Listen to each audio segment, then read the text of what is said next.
All right, ladies and gentlemen, I'd like to talk about Chapter 13, A Growing Sense of Nationhood. We'll talk about some of the developments in the early United States. We'll be talking about culture, politics, and geography. All right, let's take a quick look.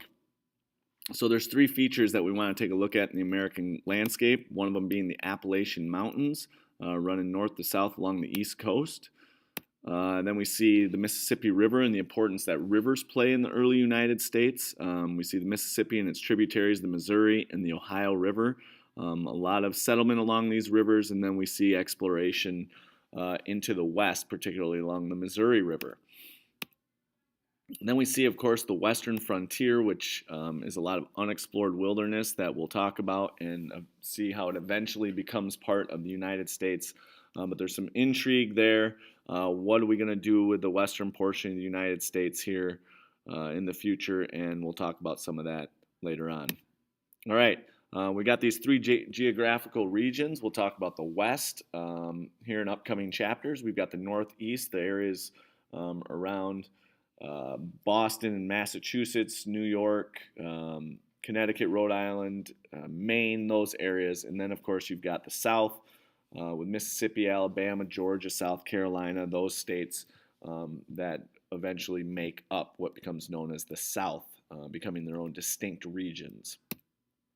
A couple pieces of evidence that reflect this idea of American nationalism, or why people are proud to be an American. We see the rebuilding of the U.S. Capitol, which is a symbol of a strong, united government, and really it symbolizes that, and we want to keep that in mind. And of course, we've got Uncle Sam that symbolizes the U.S. government, and we see that around the world. Again, a patriotic fellow that still exists today as a symbol of the United States and the United States government. So these are the things that are developing during this time period. And then, of course, you've got the Star-Spangled Banner, one of the most famous songs ever written, about the Battle of Baltimore and about the flag that was still there following the Battle of Baltimore, written by a guy named Francis Scott Key.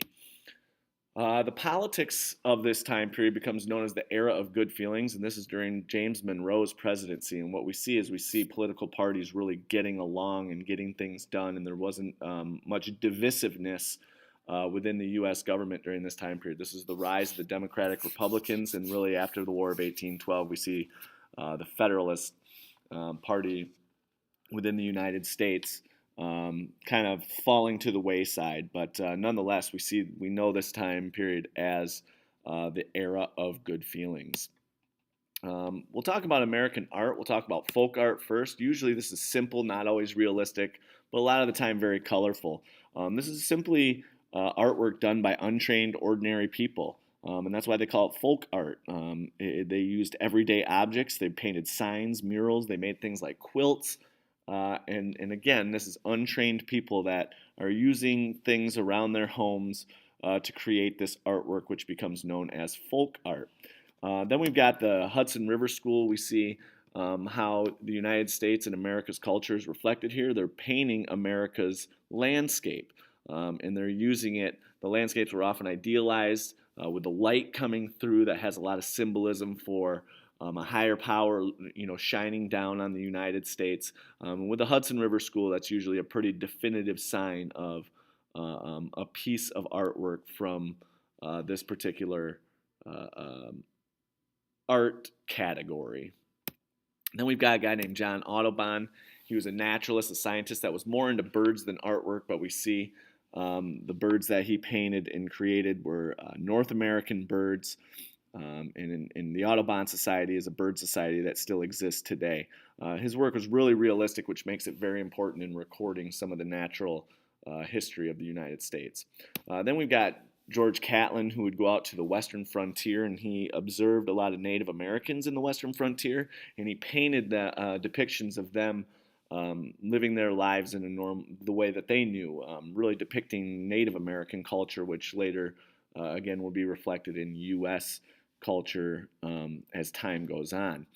He portrayed the Native Americans with dignity and respect, probably a pretty accurate portrayal of Native Americans during that time period, but again, something that's arising out of the United States as a definitively American-type artwork.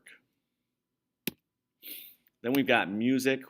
Classical music kind of was carried over from Europe but they had formal dances, which were called cotillions. A lot of the time they had square dances, and this would be by the rich upper class. This is the type of activities that they would participate in and the type of music they would listen to. And you always had to have somebody there that knew how to play the classical music. So that really was one of those defining factors in that type of music back in the day. So it depends on who's listening to it and that kind of thing, and who's participating in these activities. Then we see a lot of patriotic songs coming through during this time. We see Francis Scott Key, of course, talking about the Star-Spangled Banner, which represents American patriotism. And you see Samuel Francis Smith, My Country, 'Tis of Thee, a song that came out. And people listen to this stuff all the time. It became super, super popular. I mean, this is top 40 stuff if you think about it in today's day and age.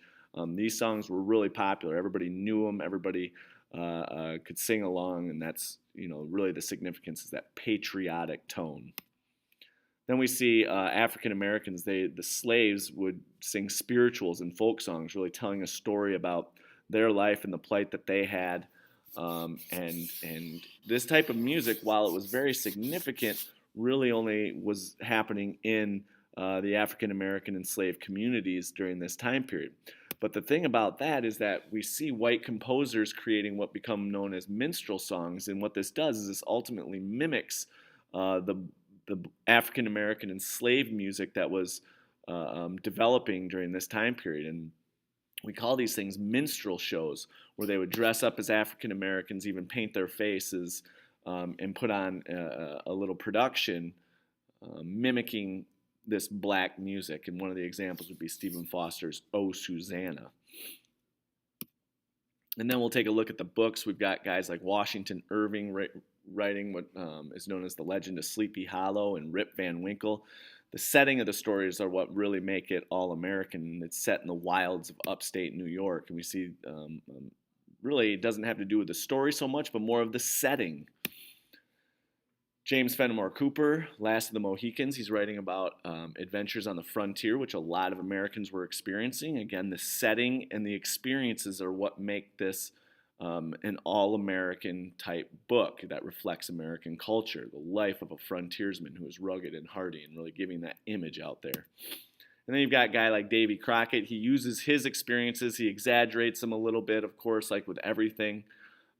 He exaggerates these stories, but again, taking place on the American frontier with American themes, and that's what drew people to this, his adventures, his stories, because they could relate to it. They knew people that had had similar experiences, and that's really what they were going for there. And then you got a guy like Henry Wadsworth Longfellow that writes patriotic poems that ultimately celebrate America's importance in the world. Again, patriotism was huge during this time period, and we see that again reflected in Henry Wadsworth Longfellow's patriotic poems.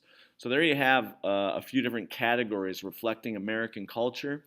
Take a look at it, think about it, see how you can apply that to understanding today's culture. So do a little comparing and contrasting, and I think you'll be able to make some connections. So, all right, thanks for listening.